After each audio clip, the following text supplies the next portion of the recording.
and welcome to The Point. I'm Birgit, and as always, it's wonderful to be back with you for another program. Now, if you've been with us for the past couple of weeks, you might remember that we are in the middle of a series on the topic of the Shroud of Turin. The Shroud of Turin, as I've been explaining, is a linen artefact that is located in the Cathedral of St. John the Baptist in Turin in Italy, that some believe was the actual cloth that Jesus was buried in. But this is very controversial, and it's an area that has been extensively researched, and there is disagreement on this. So the purpose of our series is really to explore all of this. And in the first week, we asked the question, what is the Shroud of Turin? In the second, we looked at biblical evidence for the shroud. Tonight on the program, we're going to be asking the question, can the Shroud of Turin be shown to be authentic as the actual cloth that Jesus was buried in? And next week, we look to the Shroud of Turin as scientific evidence for the resurrection. So just to say that this whole area is a specialist area of research for my co-host. So he is going to be offering us a presentation on this topic tonight. It's a great pleasure to welcome to the program our friend and my co-host, Dr. Richard Kent. Richard, welcome to The Point. Lovely to be with you again, Birgit, and you're doing so well. Thank you so much. It's just such a fascinating subject. I'm really learning so much, and it's kind of quite inspiring that the shroud could give us sort of confirmation of Christ's his resurrection, actually. I mean, we've got enough evidence in Scripture and the eyewitness accounts, but it just adds to that, so it's very interesting to hear. Yes. So tonight our question is, can the Shroud of Turin be shown to be authentic as the cloth that Jesus was buried in? It's a very good question. Do you believe it can be? Absolutely. I think it's undoubtedly historically authentic. And actually, the Shroud of Turin is the single most studied artifact on planet Earth, bar none. Absolutely no single item has been as studied, has had so many hours, thousands of hours of scientific research as the Shroud of Turin.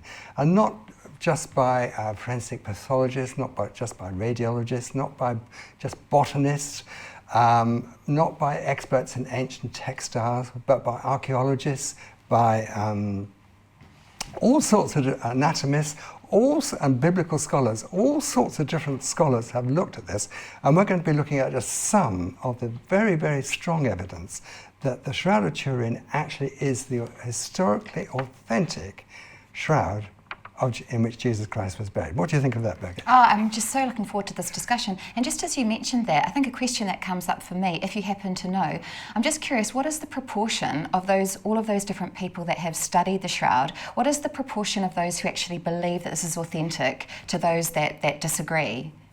Right, well, I think the point that I'm going to make straight away is that people in 1978, the Vatican gave permission for the Shroud of Turin to be studied by a research team called the Shroud of Turin Research Project.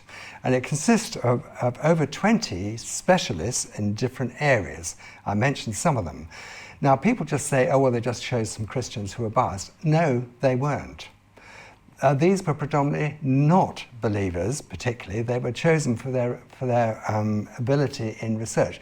It was headed up by Dr. John Jackson of NASA, but it actually included Dr. Max Fry, who's a botanist, and various others I'll be coming to. But they were chosen not for their belief in the shroud, but because of their preeminence worldwide in their particular subjects. That's the whole point. It wasn't studied originally by Stirp, by people who were biased. Let's move on and you'll see what I'm talking about. It's really fascinating, Richard. So I know that you are hoping to begin our discussion this evening with a passage from Scripture. Yes, please. Yes. And so this is taken from Matthew 28, and it's verses 1 to 6, and it reads, "After the Sabbath, at dawn on the first day of the week, Mary Magdalene and the other Mary went to look at the tomb. There was a violent earthquake, for an angel of the Lord came down from heaven, and going to the tomb, rolled back the stone and sat on it. His appearance was like lightning, and his clothes were white as snow. The guards were so afraid of him that they shook and became like dead men. The angel said to the woman, "Do not be afraid, for I know that you are looking for Jesus who was crucified. He is not here. He has risen, just as he said." Right, well, let's look at the first picture now. And this was actually taken by a Jewish gentleman called Barry Schwartz, who was the official photographer for Stirp in 1978. We've already discussed all the extraordinary markings on there, particularly the blood caused by the scourging, the marks caused in the wrist and over the head by the nail in the wrist and the crown of thorns. But Barry Schwartz is Jewish. As far as I know, he's not a messianic believer, but he does say very strongly, you can actually watch him on many, many YouTubes, he says that he believes the Shroud of Turin is authentic. As a specialist photographer, he says that picture is totally amazing, unique, and cannot be reproduced today by any photographer that he knows of. So let's move on to the next picture. Dr. Mestiel Fleury, let me get her name right.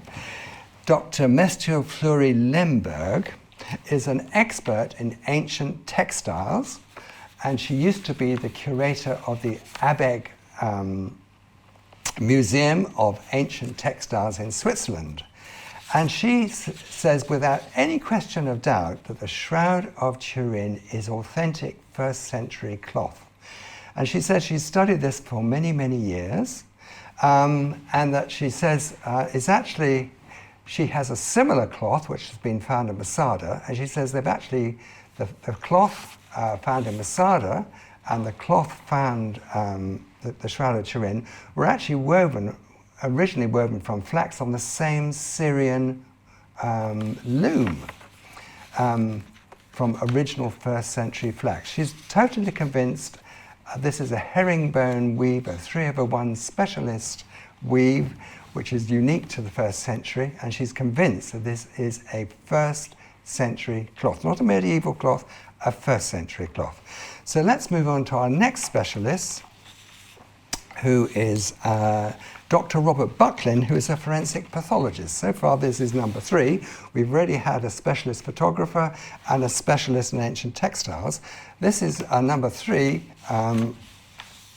Dr. Robert Bucklin, who's actually gone to heaven now, but he's a forensic pathologist, and during his lifetime, as a specialist forensic pathologist, did over 25,000 autopsies, and actually spent many, many days and studying the Shroud of Turin. And he says that this Shroud of Turin is without doubt the very shroud used to bury. Only one person in history could have actually been the person shown in the shroud, and that person is Jesus Christ. If we can actually just look at possibly the very first picture we showed of the Barry Schwartz's picture of the shroud, he says that this is a picture of a crucified man. He's been brutally scourged. He has nails in his both wrists. He has nails in his feet. He has a crown of thorns. He died of cardiac and respiratory failure. His lung cage is hyperexpanded, as you would expect for somebody who had been crucified. He actually details that the person is 5 foot 11.5 inches tall and weighs 175 pounds. But it's actually a great deal of detail. I haven't got time to go into the detail, but he finishes by saying there's only one person in history who can possibly fulfill this, and it's Jesus Christ himself. So let's look at just 2 other little points that he made in the next picture, which is about the crown of thorns, because all medieval pictures, there's a brownie looking picture there of Jesus with a bunch of thorns over his head, because in medieval pictures there's a nice little crown. But actually, what actually happened was that the soldiers just picked some very sharp plants growing around and plonked them on Jesus' head.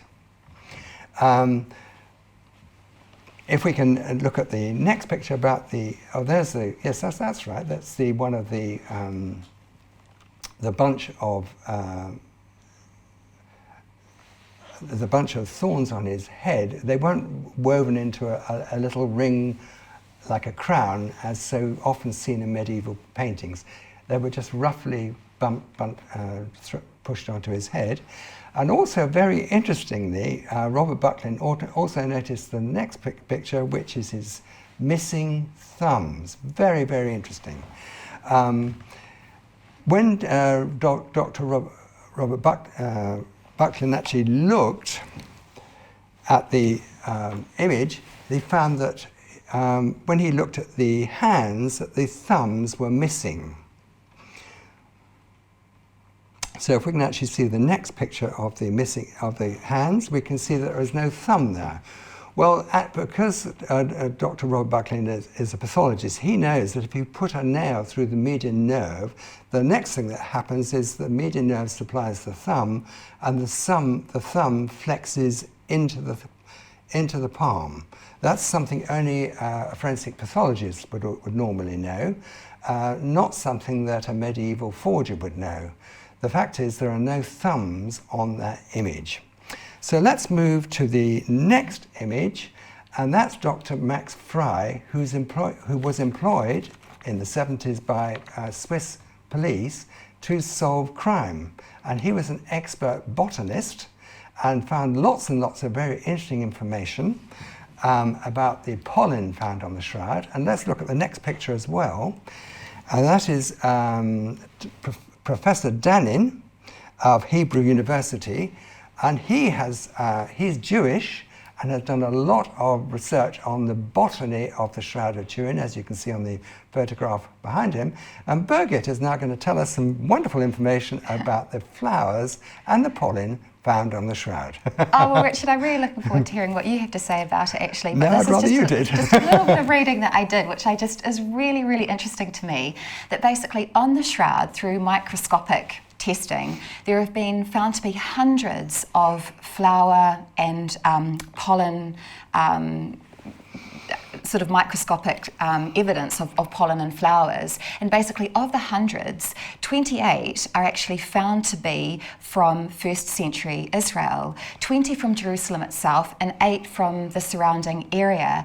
And 27 of these are actually found to be in bloom over the spring, so the March-April period, which is when Jesus was crucified at the time of Passover.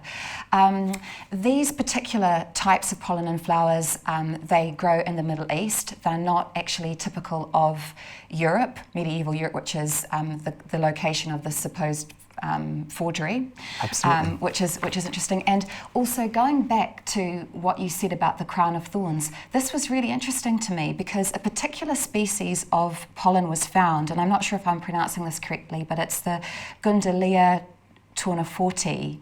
This has been identified, and this particular pollen has very large thorns, and it also blooms between March and May.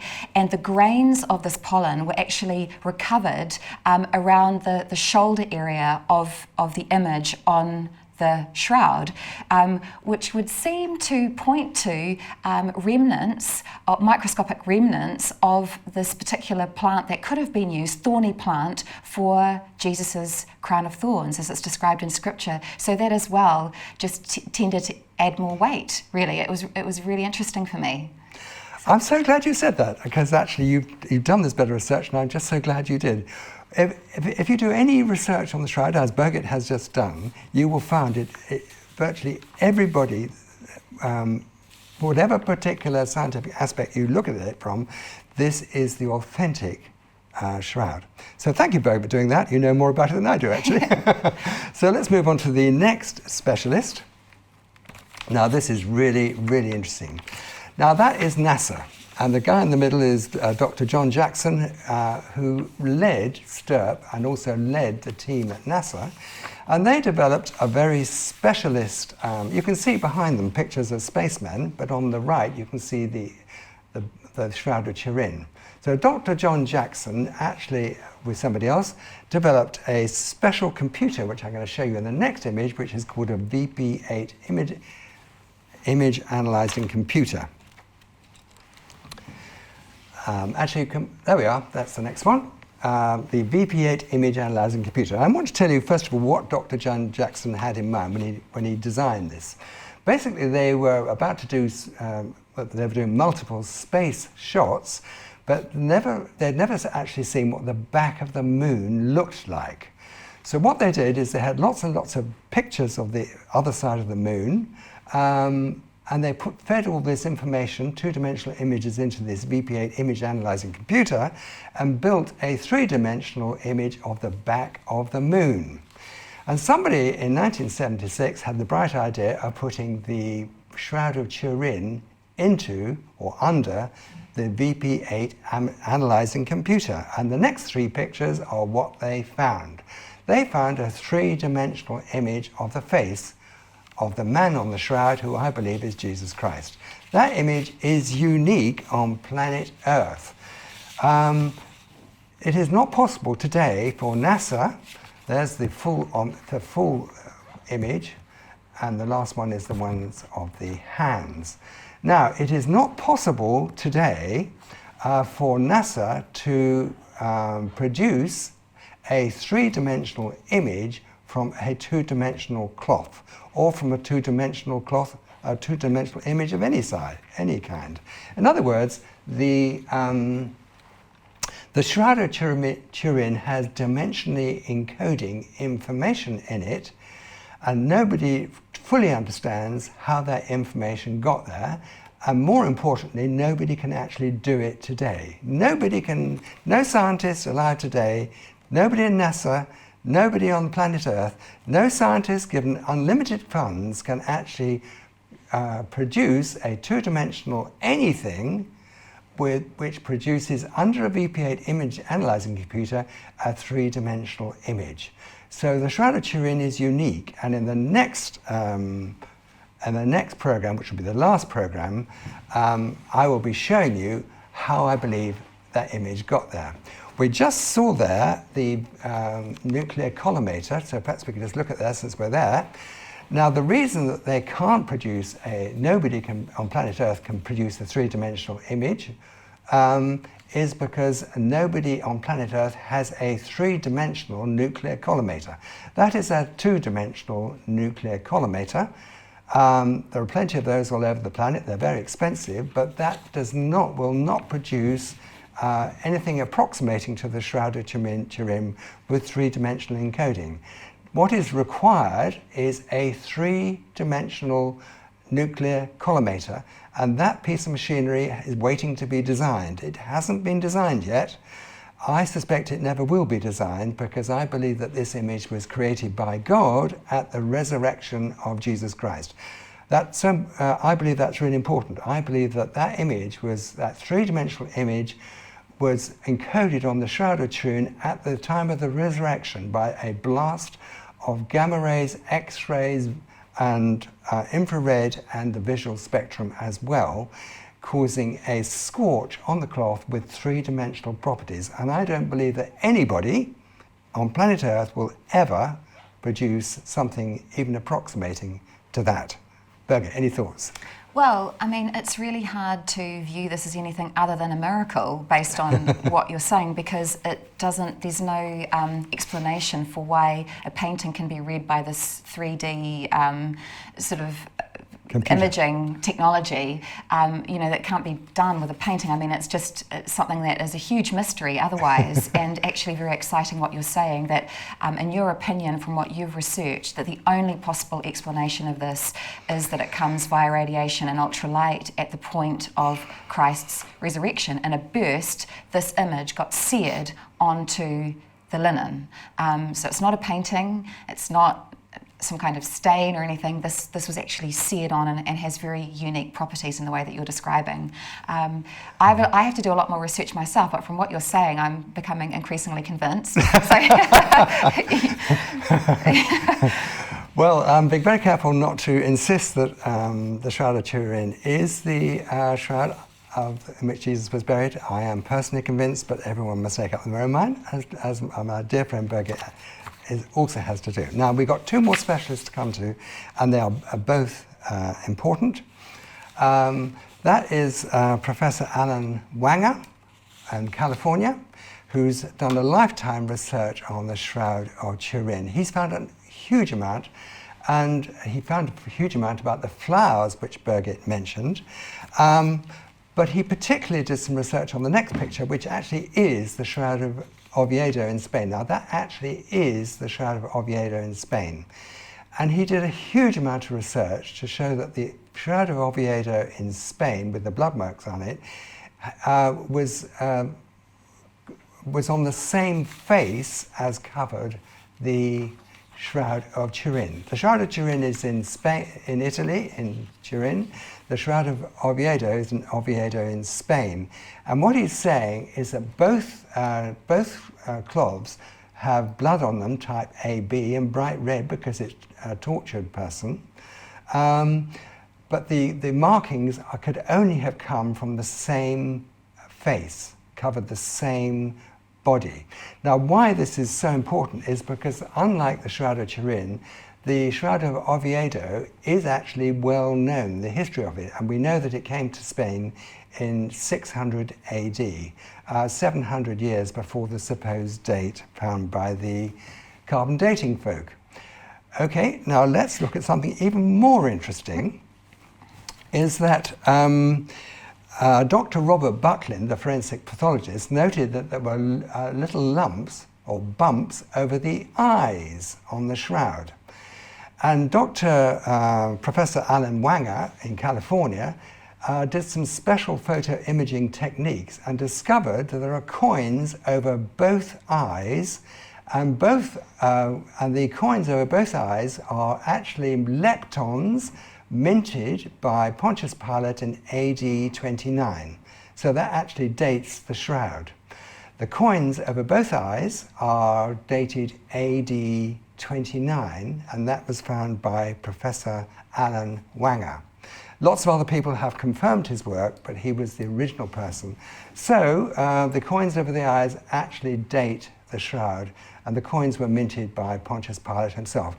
The actual date of the crucifixion is slightly controversial. Some people believe it's 30 AD, some people believe it's 33 AD, but either way, coins minted in AD 29 would fit. And in fact, believe it or not, it wasn't until this century, or probably in the last 100 years, that people stopped putting coins over the eyes to keep the eyelids closed. Now, we've got another thing he discovered, which is a faint image you can see, which is almost too difficult for you to see, but there is actually an image of the face on the back of the shroud.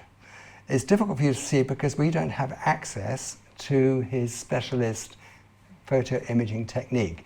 But what is actually shown, of course the shroud covers the front of the body and the back of the body, but in some extraordinary way, the face of Jesus Christ is actually being portrayed on the back of the shroud as well as the front.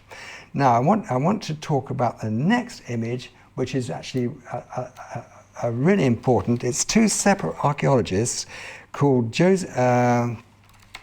Richard Levi Setti and Joseph. I can't read my own writing.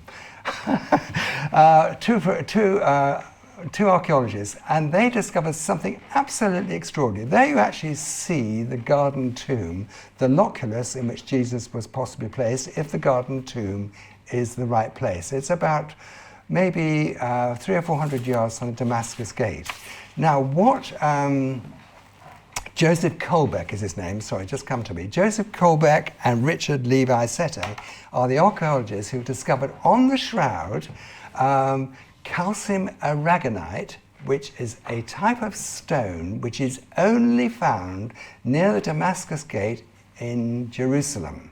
Now, when they researched the shroud, and they found that traces of calcium aragonite, which is only found in Jerusalem, traces of that calcium aragonite are found on the nose of the shroud, on the heels of the shroud, and also on the knee of the shroud. And they postulate that when Jesus was walking to the place of execution, he picked up on his feet some calcium aragonite, that when he fell over with this heavy crossbeam called the patibulum over his shoulders, that his nose actually, he fell on his face and his nose picked up some calcium aragonite, and also his knees. And they say, concluding, that the two archaeologists say that as far as they know, there is nowhere else on planet Earth where calcium aragonite is found. It is only found within a few hundred meters of the Damascus Gate in northern Jerusalem. Birgit. Richard, it's so interesting and it's so convincing. I mean, even going back to what you were saying about evidence of the coins on the eyes, and going back to when that was minted, the particular time in history, and actually seeing evidence of that, what you're describing about the calcium and where it's located on the body as depicted on the shroud, and how that would be consistent with Jesus on the road to Calvary. I mean, it's if not anything else, it's absolutely fascinating and a real mystery, but actually, based on this research by these eminent scientists of different fields, it really does lend itself to being convinced of the veracity of the shroud. So, Richard, thank you so much for another really interesting discussion tonight, presentation from you, looking at this question of whether the shroud is authentic and can be understood to be the cloth in which Jesus was buried. We have 1 minute, and I do have a burning question. You know how you talked about the two shrouds, the one in Spain and obviously the Shroud of Turin? There are these, there's a correspondence between the blood, the type of blood and the blood staining. Has there been research into the congruence of the fabrics themselves? Is there consistency with the fabrics of these two shrouds? They're identical. Oh, no, sorry, no, the fabrics are not identical. No, the congruence of the blood is the same. Yes. No, they're different fabrics, sorry. Okay, but that doesn't take away from the authenticity at all? Not at all. Yeah. It's the type, they cover the same face, that's the point. Yes, exactly.